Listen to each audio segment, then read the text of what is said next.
இந்த மாதத்துக்குள்ளே ஒரு சிங்கிள் வருது. இந்த சிங்கிளில் வந்து பார்த்தீங்கன்னா பூஜா கிட்டவும் நாகார்ஜுனா இருக்கிற மாதிரியான ஒரு சிங்கிள், அவங்களுக்கு தனியாக ஒரு சிங்கிள் பண்ணியிருக்காங்க. இந்த படம் வந்த பிறகு ஸ்ருதிஹாசன் பேசப்படக்கூடிய ஒரு கேரக்டரில் பண்ணுறாங்க. அது வந்து ஒரு நெகட்டிவ் ஷேடு உள்ள ஒரு கேரக்டர். டோட்டலாக ஆளே நீங்கள் ஸ்ருதிஹாசன் மாதிரி இல்லாத ஒரு கேரக்டர். அந்த படத்தில் வந்து ரஜினி அவர்களுக்கு ஒரு டஃப் கொடுக்கக்கூடிய ஒரு கேரக்டர் வச்சுக்கலாம். அமேசான், நெட்ஃப்ளிக்ஸ் ரெண்டு பேரும் போட்டி போட்டுட்டு இந்த படத்தை முயற்சி பண்ணாங்க. இப்போ கடைசி இவங்க வாங்கிட்டாங்க. அப்போ ஒரு ஒட்டுமொத்த பிஸ்னஸ்ங்கிறது வந்து கிட்டத்தட்ட 650 கோடி ரூபா அப்படிங்கிறது படம் ரிலீஸ் ஆகிறதுக்கு முன்னாடி ஒரு படம் 650 கோடி ரூபா பிஸ்னஸ் ஆயிருக்கு அப்படிங்கிறது ஒரு பெரிய அதிசயமான விஷயம். அதனால் டோட்டலாக பார்க்குறப்ப ஜனநாயகன் கூலி பிஸ்னஸ் அப்படின்னு பார்க்குறப்ப இப்போ வரைக்கும் கூலி தான் நம்பர் 1 பிஸ்னஸில் இருக்குது. ஆரம்பத்துலேருந்தே இந்த வசூலில் வந்து அவர் என்றைக்குமே நம்பர் 1 இருக்கார். இந்த ஒரு கிட்டத்தட்ட ஒரு 50 வருஷமாக பார்த்தீங்கன்னா அவர் படங்கள் தொடர்ந்து ஒரு சில படங்களை தவிர எல்லா படம் 99% அவருடைய படங்கள் எல்லாமே வசூல் ரீதியாக ஒரு சாதனை பண்ணிக்கிட்டே இருக்கிறார். ஏன்னா இன்றைக்கி பலருக்கும் வந்து காமெண்டேட்டராக இருக்கார் இல்லையா, யங் ஹீரோக்களுக்கு. அதுவே ஒரு பெரிய சாதனை இல்லையா அவங்களுக்கு. அவர் காலகட்டத்தில் வந்து பல நடிகர்கள் வந்து இன்றைக்கி ஃபீல்டில் கிடையாது. மூத்த பத்திரிகையாளர் சுபேர் சார் நம்மளோட இணைஞ்சிருக்கார். வணக்கம் சார். வணக்கம். கூலி வந்து பார்த்தீங்கன்னா ஒரு மிகப்பெரிய ரெக்கார்ட் பிரேக் பண்ணியிருக்கு. இது வரைக்கும் வெளிநாடுகளில் வந்து பார்த்தீங்கன்னா இத்தனை ஸ்க்ரீன்ஸ் வந்து எந்த படமும் பண்ணதில்லை, இவ்வளோ பெரிய பிஸ்னஸும் பண்ணதில்லை அப்படின்றாங்க. அதே மாதிரி இந்த படத்தில் வந்து ரஜினிக்கு வில்லியாக நடிக்கிறாங்க ஸ்ருதிஹாசன் அப்படிங்கிற ஒரு விஷயமும் சொல்லியிருக்காங்க. என்னென்ன புது அப்டேட் சார் வந்திருக்கு? இல்லை, முதல்ல இந்த கூலி படம் ஆரம்பித்ததுலேருந்தே ஒரு பெரிய எதிர்பார்ப்போடு தான் போயிட்டு இருக்கு. ஏன்னா அதுக்கு லோகேஷ் ஒரு முக்கிய காரணம். சூப்பர் ஸ்டார் ரஜினிகாந்த் அவர்களுடைய படமாக இருந்தாலும் லோகேஷ் வந்து ஒரு கரண்டில் இருக்கக்கூடிய ஒரு யங் டைரக்டராக இருக்கார். ரெண்டாவது, லோகேஷை பொறுத்த வரைக்கும் யங் ஹீரோ, மாஸ் ஹீரோ வச்சு படம் பண்ணியிருக்காரு. விஜய் மாதிரி, கமலஹாசன் மாதிரியான மாஸ் ஹீரோவுடைய படம் பண்ணவர். அந்த பல்ஸ் தெரியுது. ஒரு பெரிய ஹீரோவுடைய படத்தை நம்ம எப்படி பண்ணணும் அப்படிங்கிற பல்ஸ் கற்றுக்கிட்டார். அப்புறம் சன் பிக்சர்ஸு, அனிருத், ரஜினிகாந்த் அப்படிங்கிற இந்த காம்பினேஷனே ஒரு பெரிய எதிர்பார்ப்பை ஆரம்பத்துலேருந்து உண்டு பண்ணிக்கிட்டே இருக்கு. அப்பப்போ வரக்கூடிய அப்டேட்லாம் அந்த படத்துக்கு ஒரு பெரிய ஒரு நம்பிக்கையை கொடுக்கக்கூடிய விஷயமா இருந்துச்சு. இப்போ பிஸ்னஸ் அப்படிங்கிறது வரக்கூடிய அப்டேட், பிஸ்னஸ் சம்மந்தமாக வரக்கூடிய அப்டேட் வந்து அந்த ஓவர்சீஸ் பிஸ்னஸ், இது வரைக்கும் தமிழ் படங்கள் பண்ணாத ஒரு பெரிய பிஸ்னஸ் இந்த படம் பண்ணியிருக்கு அப்படிங்கிறத சொல்கிறாங்க. அதாவது ஹம்சினி என்டர்டைன்மெண்ட் அப்படிங்கிற ஒரு நிறுவனம் வந்து கிட்டத்தட்ட 80 கோடி ரூபாய்க்கு மேலே, அது 84, 83ங்கிறாங்க, 85ங்கிறாங்க, 86 கோடி வரைக்கும், 86 வரைக்கும்ன்றாங்க. 80 கோடிக்கு மேலே வந்து அவங்க அந்த படத்தை வாங்கியிருக்கிறாங்க. ஏன் இந்த படத்தை இவ்வளோ விலை கொடுத்து வாங்கியிருக்கிறாங்க?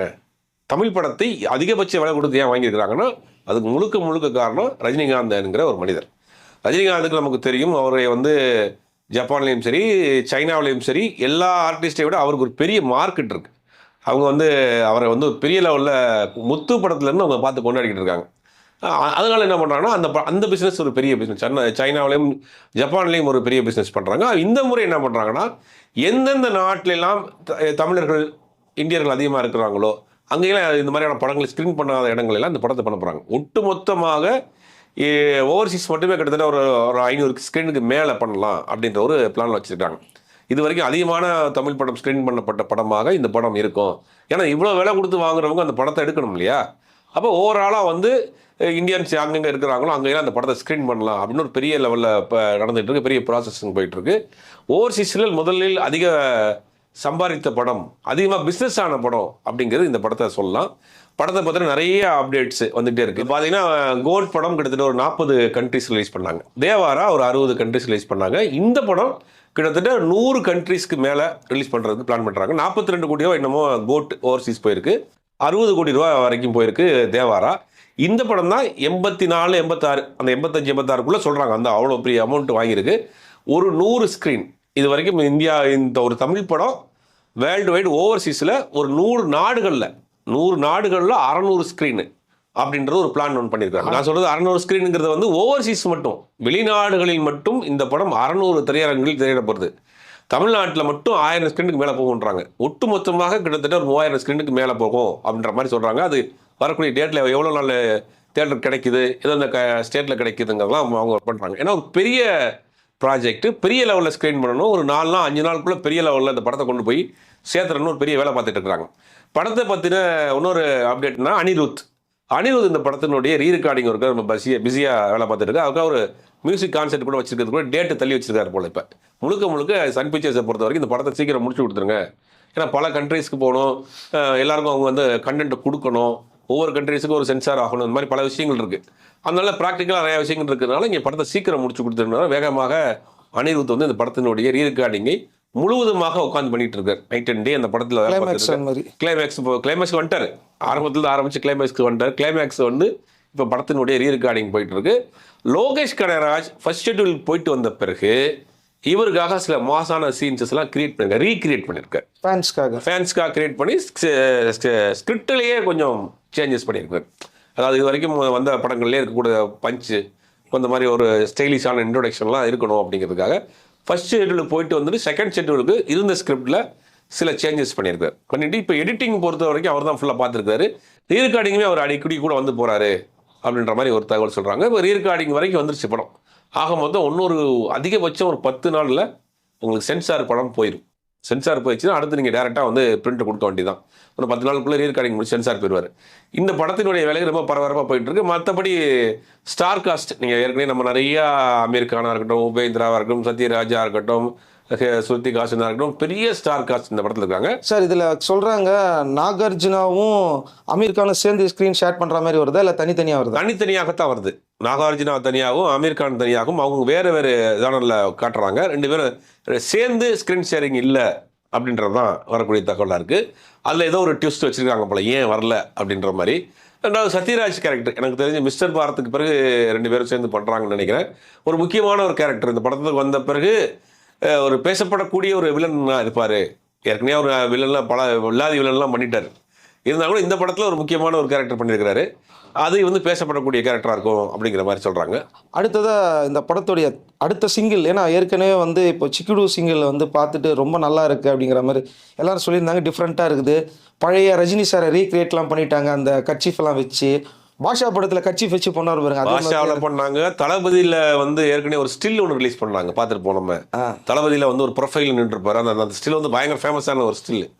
அதை எப்படி ரீக்ரியேட் பண்ண மாதிரி இருக்குது. எனக்கு என்னமோனா இந்த படத்தில் தளபதி பாஷாவில் இருக்க ஏதாவது ஒரு ரீக்ரியேஷன் இந்த படத்தில் பண்ணியிருப்பாங்களோ அப்படிங்கிற ஒரு சந்தேகம் இருக்குது. எப்படி மற்ற படங்களில் பண்ணுற மாதிரி இவருடைய பழைய விஷயங்களை இந்த படத்தில் ஏதாவது ரீக்ரியேஷன் பண்ணியிருக்காங்களாங்கிறது பண்ணுறதுக்கு கூட வாய்ப்புகள் இருக்குது அப்படிங்கிற மாதிரி தான் எனக்கு தோணுது. ரெண்டாவது சிங்கிள், இந்த மாதத்துக்குள்ளே ஒரு சிங்கிள் வருது. இந்த சிங்கிளில் வந்து பார்த்தீங்கன்னா பூஜா ஹெக்டேவும் நாகார்ஜுனா இருக்கிற மாதிரியான ஒரு சிங்கிள், அவங்களுக்கு தனியாக ஒரு சிங்கிள் பண்ணியிருக்காங்க. அதை தொடர்ந்து அப்படியே ஆடியோ லான்ச் ஒரு பெருசாக பண்ணியிருக்காங்க, பிளான் பண்ணியிருக்காங்க. இந்த ஆடியோ லான்ச்சை பொறுத்த வரைக்கும் இப்போ அனிருத் தனியாக ஒரு கான்செப்ட் பண்ணியிருந்தார். அதை கூட இப்போ கேன்சல் பண்ணிவிட்டு இப்போ நேரடியாக ஆடியோ லான்ச்சில் லைவ் பெர்ஃபார்ம்லாம் பண்ணுவாங்க இல்லையா, அதுக்குண்டான வேலைகளையும் அவர் இறங்க போகிறார். இன்னொரு 1 வாரத்துக்குள்ளே படத்தை மொத்தமாக ரீரெக்கார்டிங் முடிச்சு கொடுத்துட்டு ஆடியோ லான்ச்சுக்கு உண்டான வேலைகள் பண்ணுறாரு. முழுக்க அனிருத்தை பொறுத்த வரைக்கும் இந்த படத்தில் தான் இப்போ இருக்கிற கான்சன்ட்ரேஷன் ஃபுல்லாகவே கூலியில் தான் இருக்கிறார். ஏன்னா கொஞ்சம் சிறப்பாக பண்ணணும் அப்படிங்கிறதுக்காக, பெரிய லெவலில் பெரிய படங்கிறதுனால அதில் கான்சன்ட்ரேட் பண்ணிருக்காங்க. அதனால் மற்ற கம்பெனிஸ் கூட கொஞ்சம் டிலே ஆகுதுங்கிற மாதிரி சொல்கிறாங்களாம். ஏன்னா முழுக்க கூலியில் இருக்கிறதுனால. இது ஒரு சிங்கிள் வரப்போ இந்த சிங்கிளில் வந்து முழுக்க நாகார்ஜுனாவும் பூஜா ஹெக்டேவும் இருக்கக்கூடிய ஒரு சிங்கிள். ரெண்டாவது பிஸ்னஸ்ன்னு பார்த்தா டேபிள் பிஸ்னஸ், ப்ரீ பிஸ்னஸ் படம் ரிலீஸ் ஆகுவதற்கு முன்னாடி கிட்டத்தட்ட 650 கோடி ரூபா பிஸ்னஸ் ஆகிருக்கு அப்படின்ற ஒரு தகவல் சொல்கிறாங்க. அதாவது ஓவர்சீஸ், அப்புறம் வந்து பார்த்திங்கன்னா satellite, OTT, theatrical, Andhra, Telangana, Karnataka, அப்புறம் வந்து எல்லாம் சேர்ந்து நான் சொல்கிறது 650 கோடி ரூபாங்கிறது ஓவர்சீஸு, ஓடிடி எல்லாம் சேர்ந்த பிஸ்னஸ் வந்து கிட்டத்தட்ட 650 கோடி ரூபா வரைக்கும் இப்போ வரைக்கும் படம் ரிலீஸ் ஆகிறதுக்கு முன்னாடி ப்ரீ பிஸ்னஸ் நடந்திருக்கு அப்படிங்கிறாங்க. அதுவே ஒரு தமிழ் சினிமாவில் ஒரு பெரிய எதிர்பார்ப்பை உண்டு பண்ணி விட்டுருக்கு அந்த படத்துக்கு. ஓவர்சீஸ் ஓடிடியை பொறுத்த வரைக்கும் ஓடிடி வந்து இப்போ ஒரு டவுனில் போய்கிட்டு இருக்க நேரத்தில் இந்த படத்தை ஓடிடியில் ஒரு பெரிய பிஸ்னஸ் கொடுத்து வாங்கியிருக்காங்க, பெரிய அமௌண்ட் கொடுத்து வாங்கியிருக்காங்க. 125 கோடி ரூபா, 126 கோடி ரூபான்றாங்க. அப்போ இந்த படத்துக்கு ஆரம்பத்திலேருந்தே ஒரு பெரிய ஹைப். இந்த படம் வந்து ஆரம்பிச்ச கொஞ்ச நாள்லேயே ஓடிடி பிஸ்னஸை ஃபைன் பண்ணிட்டாங்க. ஆமாம், 2 பேர் ரொம்ப இது பண்ணாங்க, போட்டி போட்டு. அமேசான், நெட்ஃப்ளிக்ஸ் 2 பேரும் போட்டி போட்டுட்டு இந்த படத்தை முயற்சி பண்ணாங்க. இப்போ கடைசியில் இவங்க வாங்கிட்டாங்க. அப்போ ஒரு ஒட்டுமொத்த பிஸ்னஸ்ங்கிறது வந்து கிட்டத்தட்ட 650 கோடி ரூபா அப்படிங்கிறது படம் ரிலீஸ் ஆகிறதுக்கு முன்னாடி ஒரு படம் 650 கோடி ரூபா பிஸ்னஸ் ஆகிருக்கு அப்படிங்கிறது ஒரு பெரிய அதிசயமான விஷயம், ஆச்சரியமான விஷயமா இருக்குது. சூப்பர் ஸ்டார் ரஜினிகாந்த் அவர்கள் 70 வயசுலையும் இன்னைக்கு பல ஹீரோக்களுக்கு காமெண்டேட்டராக இருக்கிறாரு. அதுவே ஒரு முதல்ல ஒரு சாதனை. ஏன்னா ஜனநாயகன் தான் அதிகமான பிஸ்னஸ் பண்ணிச்சு அப்படின்னாங்க. ஆனால் கடைசியில் இப்போ வரக்கூடிய தகவல் எல்லாமே கூலி பண்ண பிஸ்னஸில் வந்து ஜனநாயகன் 50% கூட டச் பண்ண முடியாமல் இருக்குது அப்படின்றாங்க. இல்லை, அது என்ன காரணம் அப்படின்னா ஜனநாயகம் இன்னும் டேட் இருக்குது, ஜனவரி வரைக்கும் இருக்குது. அதனால் சில பிஸ்னஸை வந்து அவங்க ஒன்றும் பிஸ்னஸ் பண்ணவே இல்லை. தமிழ்நாடு தேட்டருக்கு ஒன்றும் இது வரைக்கும் யாரும் கொடுக்கல. ஓடிடி கொடுத்துட்டாங்க. ஓவர்சீஸ் கொடுத்துருக்காங்க. மற்ற பிஸ்னஸ்லாம் அவங்க வந்து கடைசி நேரத்தில் பண்ணுவோம் அப்படிங்கிறதுக்காக வெயிட் பண்ணி வச்சிருக்காங்க.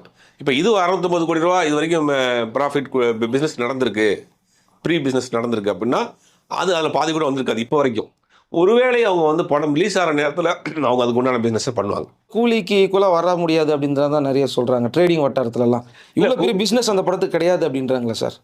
இல்லை இது என்னன்னா, இது ஓவர்சீஸ் பிஸ்னஸ், பெரிய பிஸ்னஸ். அதிலே கிட்டத்தட்ட ஒரு 40 கோடி ரூபாய்க்கு மேலே அந்த படம் எக்ஸ்ட்ரா வந்துடும். 50 கோடி ரூபாய்க்கு மேலே அந்த படத்தை. ஏன்னா இவருக்கு வந்து அந்த மார்க்கெட் இருக்கிறதுனால ஓவர்சீஸ் அவ்வளோ போகுது, சைனாவும் ஜப்பான் மார்க்கெட் இருக்கிறதுனால. அதனால் டோட்டலாக பார்க்குறப்ப ஜனநாயகன் விஸ் கூலி பிஸ்னஸ் அப்படின்னு பார்க்குறப்ப இப்போ வரைக்கும் கூலி தான் நம்பர் 1 பிஸ்னஸில் இருக்குது.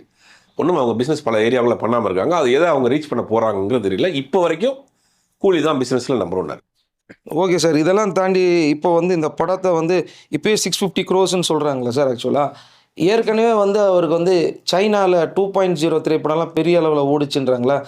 இது தனியாக பேரலாக வருமா, அது தனியாக வருமா ஆக்சுவலாக? இல்லை, முதல்ல ஜப்பான் ரிலீஸ் பண்ணிடுவாங்க. சைனாவில் நிறைய ப்ரொசீஜர் இருக்குது. அதனால் அந்த படம் ரிலீஸ் ஆகி ஒரு வாரம் 10 நாள் கழிச்சு பிறகு தான் சைனாவில் ரிலீஸ் ஆகிறதுக்கு வாய்ப்பு இருக்குது. ஏன்னா அங்கே டங்கல் திரைப்படம் தான் இது வரைக்கும் ரெக்கார்ட்லாம் பண்ணுச்சுன்னு சொல்லுவாங்களா இது வரைக்கும்? அதுதான் டங்கல் பண்ணிச்சு, லேட்டஸ்ட்டாக வந்து மகாராஜா படம் பண்ணுச்சு. ஆனால் இந்த படம் அதை காட்டிலும் இவருக்கு அந்த ஆடியன்ஸுக்கெல்லாம், அந்த நடிகர்களுக்கு அங்கே ஆடியன்ஸ் கிடையாது.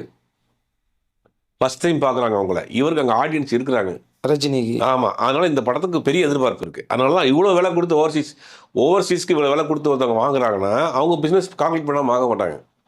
80 கோடி 85 கோடி கொடுத்து வாங்குறாங்கன்னா அவங்க எடுத்துட முடியுங்கிற நம்பிக்கை தானே. ஏன்னா ரஜினி வந்து அன்னைக்கு எம்ஜிஆர் இருந்த காலகட்டத்திலே வந்து பார்த்தீங்கன்னா இந்த வரி விலக்குன்னுவாங்களே சார், சினிமாவுக்கு தனி வரி விலக்கு. ஆமாம், அந்த வரி விலக்கு வரும்போதோ திடீர்னு அதிகமாச்சு. அப்போ என்னையா இவ்வளோ அதிகமாக வரி வந்திருக்கு சினிமா வரி அப்படின்னு சொன்னப்போ, இந்த முரட்டுக்காலை ஒரு படத்தை மக்கள் எல்லாம் கூட்டமாக போய் மாட்டு வண்டியெல்லாம் கட்டிட்டு போய் பார்க்குறாங்க. ரஜினி தான் ஃபஸ்ட்டு இந்த வரி விலக்கை ஏற்றி விட்டார், அதிகமான ஒரு வசூல் கொடுத்தாரு. உண்மைதானா அது? இல்லை, அது ஏவிஎம் படம், எஸ்பி முத்துராமன் டைரக்ஷன் பண்ண படம். ஜெய்சங்கர் அந்த படத்தில் வில்லனாக நடிச்சிருப்பார். அதில் அந்த படத்துக்கு நிறைய சுவாரஸ்யமான கதை இருக்குது. அந்த படத்தில் முதல் வில்லனாக ஃபிக்ஸ் பண்ணப்பட்டவர் விஜயகாந்த்.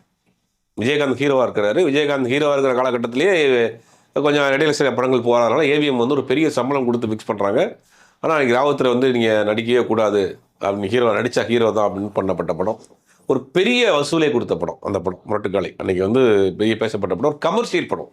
அதில் ஒரு ட்ரெயின் ஃபைட் இருக்கும். அதான் ஃபஸ்ட்டு கமர்ஷியல் படம் இல்லை சார், தமிழ் சினிமாவில் ஒரு ஓப்பனிங் சீன். அதெல்லாம் ட்ரெயினில் ஒரு ஃபைட் இருக்கும். இப்போயும் கூட இப்போ ஏதாவது சேனலில் போட்டிங்கன்னா பார்க்கலாம். பெருசாக வந்து ஜிம்மி ஜிப்போ பெரிய டெக்னாலஜியோ இல்லாத காலத்தில் அன்றைக்கி ஒரு இந்த ட்ரெயினில் ஒரு ஃபைட் சீன் எடுத்திருப்பாங்க. அது ரொம்ப நல்லாயிருக்கும். அந்த கமர்ஷியலாக அந்த படம் ஒரு பெரிய கலெக்ஷன் கொடுத்த படம். அந்த படத்தினுடைய கலெக்ஷனை பார்த்து தான் டாக்ஸ் ஏற்றி விட்டாங்க. சினிமாவில் வந்து இவ்வளோ வருமானம் வருதா, அப்போ இந்த படத்தை கலெக்ஷன் ஆரம்பத்துலேருந்தே இந்த வசூலில் வந்து அவர் என்றைக்குமே நம்பர் 1 இருக்கார். இந்த ஒரு கிட்டத்தட்ட ஒரு 50 வருஷமாக பார்த்தீங்கன்னா அவர் படங்கள் தொடர்ந்து ஒரு சில படங்களை தவிர எல்லா படம் 99% அவருடைய படங்கள் எல்லாமே வசூல் ரீதியாக ஒரு சாதனை பண்ணிக்கிட்டே இருக்கிறார். ஏன்னா இன்றைக்கி பலருக்கும் வந்து காமெண்டேட்டராக இருக்கார் இல்லையா, யங் ஹீரோக்களுக்கு. அதுவே ஒரு பெரிய சாதனை இல்லையா அவங்களுக்கு. அவர் காலகட்டத்தில் வந்து பல நடிகர்கள் வந்து இன்றைக்கி ஃபீல்டில் கிடையாது. பலரும் வேறு கேரக்டர் போயிட்டாங்க. வேறு கேரக்டர் ஒன்றும் ஹீரோவாக இருக்கிறாரு, உச்சநட்சத்திரத்தில் இருக்கார், உச்சநட்சத்திர பிஸ்னஸ் பண்ணுறாரு அப்படிங்கிறதெல்லாம் இவருக்கு தான் முதல் முறையாக இருக்குது. ஏன்னா ஒரு பிரபல நடிகர் ஒருத்தர் சொன்னார், 16 வயதினிய படத்தில் வந்து கமல் வந்து உயிரை கொடுத்து அவ்வளோ நாள் டேட் வாங்கி நடித்தார். ஆனால் அவரெல்லாம் மறந்துட்டாங்க. ரஜினியை வந்து ஒரு 5 நாளோ 100 தான் வச்சு எடுத்தாங்க. இவரை மறந்துட்டு எங்கே பார்த்தாலும் ரஜினி கேரக்டரை பற்றி தான் பயங்கரமாக பேசிகிட்டு இருந்தாங்க அப்படின்னாங்க. இல்லை 16 வயதினிலையை பொறுத்த வரைக்கும் அந்த கேரக்டர், இந்த பரட்டைங்கிற அந்த கேரக்டர் வந்து ரொம்ப பவர்ஃபுல்லான ஒரு கேரக்டர். அதாவது ஊரில் எல்லாருமே இப்படி ஒரு ஆள் இருப்பாங்க. கிராமங்கள் எல்லாரையும் கலாச்சிக்கிட்டு ஊரில் ஒரு திணையில் உட்காந்துக்கிட்டு 4 பேரை வச்சுக்கிட்டு ஒரு கலாட்டா பண்ணிட்டு இந்த மாதிரி கேரக்டர் ஊரில் எல்லா கேரக்டரும் இருக்கும். அதனால என்னென்னா அந்த கேரக்டர் வந்து பயங்கரமாக ரீச் ஆயிடுச்சு. ரெண்டாவது அதில் வந்து அவர் பேசுகிற டைலாக் ஸ்டைலாக ஒரு மாதிரி பேசுவாப்புல, ஸ்டைலாக ஒரு மாதிரி பேசுவார். அந்த இது வந்து அந்த ரீச் ஆச்சு. அதாவது எல்லாரும் சொன்னார் கமல் வந்து உயிரை கொடுத்து காலெல்லாம் வந்து சாட்சி நடந்து வெத்தலை பார்க்கலாம் போட்டு நடித்தார். இவர் அங்கே திண்ணில் உட்காந்துட்டு போகிற போக்கில் வந்து 4 டைலாக் அடிச்சுட்டு போயிட்டு அது வந்து பயங்கர ரீச் ஆயிடுச்சுன்னு. அது ஒரு நக்கலான ஒரு வில்லன், அது ஒரு காமெடி கலந்த ஒரு வில்லனாக இருக்கிறனால டக்குன்னு வந்து இந்த படத்தை ரீச் ஆச்சு. ஆரம்பத்துலேருந்தே வந்து என்னென்னா அவருக்குன்னு ஒரு ஸ்டைல் உருவாக்கிட்டார். நீங்கள் எந்த நடிகராக இருந்தாலும் தனக்கான ஒரு தனித்துவத்தை நீங்கள் உருவாக்கலன்னா நிற்க முடியாது அப்படிங்கிறதுக்கு அவர் தான் காரணம். அன்றைக்கி வந்து தமிழ் உச்சரிப்பு வந்து நல்லா இருக்கணும், ரொம்ப தூய தமிழில் பேசணும், வந்து ஆள் வந்து அழகாக இருக்கணும், சிகப்பாக இருக்கணும், கர்லிங் ஹேராக இருக்கணும். இதெல்லாம் சினிமா நடிகர்களுக்கு உண்டான ஒரு பேசிக்காக இருந்துச்சு. இது எதுவுமே இல்லாமல் ஒருத்தர் உள்ள வர்றார். எதுவுமே இல்லாமல் உள்ள வந்து அதை வந்து உடைச்சு அதை ஒரு ஸ்டைல் ஆகிக்கிட்டார். அவர் பேசுகிறது பேச்சு வந்து கொஞ்சம் அப்போ ஆரம்ப காலத்தில் கன்னடம் கலந்த பேச்சாக இருந்ததுனால அது கொஞ்சம் ஃபாஸ்ட்டாகவும் வர்றதுனால அது ஒரு ஸ்டைல் ஆகிட்டார். அது பாடி லாங்குவேஜ் பாடி பண்ணி அப்படியே ஸ்டைலிஷா பண்ணிட்டாரு. என்னென்ன நம்மகிட்ட உள்ள ப்ளஸ் மைனஸ் வந்து நம்ம தெரிஞ்சுக்கிட்டாலே பெரிய வாழ்க்கையில் பாதி வெற்றி பெற்றலாம். நமக்கு என்ன வரும் நமக்கு என்ன வராதுங்கிறத முதலில் நம்ம புரிஞ்சுக்கிட்டாலே அதை கரெக்டாக அவர் புரிஞ்சுக்கிட்டு நமக்கு என்ன வருமோ அதை மட்டும் பண்ணிட்டு போவோம். நம்ம யதார்த்தமான ஒரு சினிமாவை அந்த காலத்தில் ரொம்ப ட்ராமாட்டிக்கான இருந்த சினிமாவை யதார்த்த சினிமாவை நோக்கி கேஷுவலாக பண்ணிட்டு போனது. அதனால தான் இன்றைக்கி வரைக்கும் ஒரு 3ஆம் தலைமுறை குழந்தைகள் கூட இன்றைக்கி அவருக்கு ஃபேனாக இருக்கிறாங்க. அதான் நமக்கு ஆச்சரியமான ஒரு விஷயமா இருக்குது. இன்றைக்கி படிக்கக்கூடிய காலேஜ் பிள்ளைங்க ஸ்கூல் பசங்கள்லாம் கூட அவர் ஃபேனாக இருக்கிறாங்க அப்படிங்கும் போது அது ஒரு பெரிய ஆச்சரியமான விஷயம் தான். இப்போது இந்த படத்தில் வந்து ஸ்ருதிஹாசன் வந்து ஒரு பயங்கரமான ஒரு கேரக்டரில் இருக்காங்க. கிட்டத்தட்ட வந்து ரஜினிக்கு ஆப்போசிட்டான ஒரு வில்லி கேரக்டராக வந்து போகிற மாதிரி இதுக்கு முன்னாடி வேற ஒரு நடிகை இருந்ததாகவும் அதெல்லாம் சொல்கிறாங்களே சார் ஆக்சுவலாக. அதாவது இந்த படத்தில் நீங்கள் ஸ்ருதிஹாசனை பார்த்தா இது ஸ்ருதிஹாசனா அப்படின்னு அடையாளம் தெரியாத அளவுக்கு ஒரு கெட்டப் போட்டுருக்காங்க. ஸ்ருதிஹாசன் நல்லா தெரியும் எல்லாருக்கும், ஃபேரான ஆளு, நல்லா வெள்ளையாக இருப்பாங்க, பயங்கரமாக ஸ்டைலிஷாக இருப்பாங்க. ஆனால் இந்த படம் பார்க்குறப்ப இது ஸ்ருதிஹாசனா அப்படின்னு நீங்கள் படம் பார்த்த பிறகு தான் அவனை ஐடென்டிஃபை பண்ணக்கூடிய அளவுக்கு கெட்டப் மாற்றிருக்காங்க. ரெண்டாவது இந்த படத்தில் ஒரு முக்கியமான மிக மிக மிக மிக எப்படி அந்த கேரக்டர் ரிவீல் பண்ண வேணாம்னு நினைக்கிறேன். ரொம்ப முக்கியமான ஒரு கேரக்டர், ஒரு தமிழ் சினிமாவில் நடிகைக்கு பேரே அது மாதிரி இருந்துச்சு. அந்த மாதிரியான இந்த படம் வந்த பிறகு ஸ்ருதிஹாசன் பேசப்படக்கூடிய ஒரு கேரக்டரில் பண்ணுறாங்க. அது வந்து ஒரு நெகட்டிவ் ஷேடு உள்ள ஒரு கேரக்டர். டோட்டலாக ஆளே நீங்கள் ஸ்ருதிஹாசன் மாதிரி இல்லாத ஒரு கேரக்டர். அந்த படத்தில் வந்து ரஜினி அவர்களுக்கு ஒரு டஃப் கொடுக்கக்கூடிய ஒரு கேரக்டர் வச்சுக்கலாம், ஈக்குவலாக டஃப் கொடுக்கக்கூடிய ஒரு கேரக்டர் தான் பண்ணியிருக்காங்க. பெரிய வெயிட்டான கேரக்டர் அது லோகேஷ் அவங்க கொடுத்துருக்கிறாரு. அது அவங்க நல்லா பண்ணியிருக்கிறாங்க அப்படின்றாங்க. படம் வர்றப்ப ஸ்ருதிஹாசனுடைய அந்த கேரக்டர் பெரிய அளவில் பேசப்படும் அப்படிங்கிற மாதிரி சொல்லாமல் அந்த கேரக்டர் சொன்னோன்னா நம்ம ரிவீல் ஆயிரும். அது அதனால் அவங்களே ரிவீல் பண்ணுவாங்க சீக்கிரமே. ஓகே சார், இப்போ கிட்டத்தட்ட எல்லாருமே கூலி படத்துக்காக வந்து பயங்கரமாக வெயிட் பண்ணிட்டு இருக்காங்க. இந்த படம் கூட வரக்கூடிய அந்த இன்னொரு படம் வார் 2 இருக்குல்ல, இந்த வார் 2 திரைப்படத்தை வந்து ஆந்திரா தெலுங்கானாவில் வந்து வார் 2 திரைப்படத்தை விட கூலி திரைப்படத்துக்கு தான் அதிகமான ஸ்க்ரீன்ஸ் எல்லாம் அங்கே போட்டுக்கிட்டு இருக்காங்க அப்படின்னு சொல்கிறாங்க. அது என்ன காரணம்? அது ஹிந்தி டப்பிங் மாதிரியே தெரியுது இது, ஆனால் அந்த அளவுக்கு ரஜினி அங்கே ரொம்ப ரீச்ன்றதுனாலயா? என்னதான் இருந்தாலும் அது ஒரு நார்த் இந்தியன் படம், இது சவுத் இந்தியன் படம். ரஜினிகாந்த் அவர்களுக்கு அங்கே தெரியும், ஒரு ஆடியன்ஸ் இருக்கிறாங்க. அப்படிங்கும்போது லோகேஷ்க்கு ஒரு அந்த லியோ மற்ற மாதிரி படங்கள்லாம் சமீபத்தில் போய் விக்ரம்லாம் போய் பெரிய அளவில் டேரக்டர் பேரும் இருக்குல்ல. அப்படிங்கும்போது அந்த இதில் வந்து அங்கே தேட்டர் நிறையா பண்ணாங்க. ரெண்டாவது நாகார்ஜுனா தான் அந்த படத்தை ஆந்திரா தெலுங்கானா வாங்கியிருக்கிறாரு. அப்படிங்கும்போது அவருடைய அவங்க தேட்டர் நிறைய தேட்டர் இருக்குது, நிறைய டிசைட் நடத்திட்டு இருக்காங்க. அவர் திரும்பி சினிமாவில் அங்கே ஒரு பெரிய கை தெரியும், உள்ள நடிச்சதுனால படத்துக்கு மேலே ஒரு பெரிய ஒரு எதிர்பார்ப்பு இருக்குது. படத்தை அவர் போகிறவர்கள்லாம் ப்ரொமோஷன் பண்ணுறாரு, அதான் பெரிய விஷயம். தெலுங்கு படத்துக்கு ப்ரொமோஷன் பண்ணாலும் கூலியை பற்றி பேசுகிறாரு, குபேரால போய் பேசுகிறாரு, நம்ம பார்த்தோம். அந்த மாதிரி தொடர்ந்து அந்த படத்தின் மேலே அவருக்கு ஒரு பெரிய நம்பிக்கை இருக்குது. பெரிய விலை கொடுத்து படத்தை வாங்கிட்டுருக்கிறாரு, நிறையா ஸ்க்ரீனிங்கில் பண்ணணும்னு நினைக்கிறாரு. பெரிய லெவலில் அந்த படத்தை வந்திருக்காரு. வார் 2 காட்டில் இந்த படம் தான் அதிகமான தெலுங்கானா ஆந்திராவில் ரிலீஸ் பண்ண போகிறாங்க. ஏன்னு கேட்டேன்னா ஐமேக்ஸ் பிஸ்னஸ் அப்படிங்கிறது வந்து ஒரு 15 கோடி ரூபாய் உள்ள பிஸ்னஸ் அப்படின்றாங்க. இவங்க ஐமேக்ஸ் ஃபார்மேட்டால் வெளியிட்டுட்டாங்க வார் 2. ஆனால் இவங்க ஏன் கூலி வந்து வெளியிடாமல் இருக்காங்க? அது ஒரு சின்ன ஒரு இன்னும் போயிட்டு இருக்கு அந்த பேச்சுவார்த்தைன்னு சொல்கிறாங்களா? இல்லை, பேச்சுவார்த்தை போயிட்டு இருக்கு. கண்டிப்பாக ஐமேக்ஸ் ரிலீஸ் பண்ணுவாங்க. இருக்கிற டெக்னாலஜி எல்லாத்தையும் கொண்டு வந்து இறக்கக்கூடிய ஒரு பெரிய கம்பெனி தான் சன் பிக்சர்ஸ். அவங்க ஐமேக்ஸ் ரிலீஸ் பண்ணாமல் இருப்பாங்களா? அதில் 2 பேருக்கு டஃப் நடந்துக்குது, உனக்கா எனக்கா அப்படிங்கிற அது ஆல்ரெடி அவங்க புக் பண்ணியிருந்தா கூட அதில் ஒரு 50-50 அவங்க ரிலீஸ் பண்ணுவாங்க. கண்டிப்பாக ஐமேக்ஸ்லேயும் அந்த படம் வரும், அதில் மாற்றுக்கிறதே கிடையாது. சரி, ஓகே சார். இப்போ இந்த ஆடியோ லான்ச் எல்லாம் எதிர்பார்த்துட்டு இருக்காங்க, ரஜினி என்ன பேச போகிறார் அப்படிங்கிற மாதிரி. ஃபஸ்ட்டு இந்த மந்த் எண்டுக்குள்ளே அப்படின்றாங்க, அப்புறம் வந்து ஆகஸ்ட் 1ன்றாங்களே, எந்த மாதிரி டேட் அது? இல்லை, ஆகஸ்ட் 1னா அதுக்கப்புறம் 15 நாள் தான் இருக்குது. அப்படிங்கிறனால ஆகஸ்ட் ஃபர்ஸ்ட் வீக் வர்றதுக்கு வாய்ப்பு இல்லை. ஓகே, இந்த மாதம் கடைசியில் இருக்கிறதுக்கான வாய்ப்புகள் தான் அதிகம். இந்த மாதம் நம்ம மிடில் ஒரு 10 தேதி மேலே வந்து ஒரு சிங்கிள் வரும். இந்த மாதம் கடைசிக்குள்ளே வந்து அவங்க வந்து ஆடியோ லான்ச் நடத்திடுவாங்க. ஆடியோ லான்ச் நடத்திட்டாங்கன்னா அடுத்து தொடர்ந்து அவங்க ப்ரொமோஷனுக்கு போகணும். 2 வீக்ஸ் தான் இருக்குது ப்ரொமோஷனுக்கு போகணும். மற்ற வேலைகள் இருக்குது, எல்லாத்தையும் கொண்டு போய் ஒரே இடத்துல அரேஞ்ச் பண்ண முடியாது. ஏன்னா ஆல்ரெடி ஜெயிலர் 2ல பண்ணிட்டு இருக்காரு, அனிருத் வேறு படத்துக்கு போகணும் அப்படின்னு, அதனால இழுக்க மாட்டாங்க. அதனால் இந்த மாதம் கடைசிக்குள்ளே ஆடியோ லான்ச் வச்சுருவாங்க கண்டிப்பாக. ஓகே சார், இன்னும் நிறைய அதாவது பேக் டு பேக் வந்துக்கிட்டே இருக்குது ஏகப்பட்ட அப்டேட்ஸு. நம்ம சைட்லேருந்து இன்னும் நிறைய அப்டேட்ஸ் வந்திருக்குன்னு நான் நினைக்கிறேன். கண்டிப்பாக ரஜினி ஃபேன்ஸ்க்கு வந்து அது ஒரு பெரிய எக்ஸ்க்ளூசிவாக இருக்குன்னு நினைக்கிறேன். நன்றி சார்.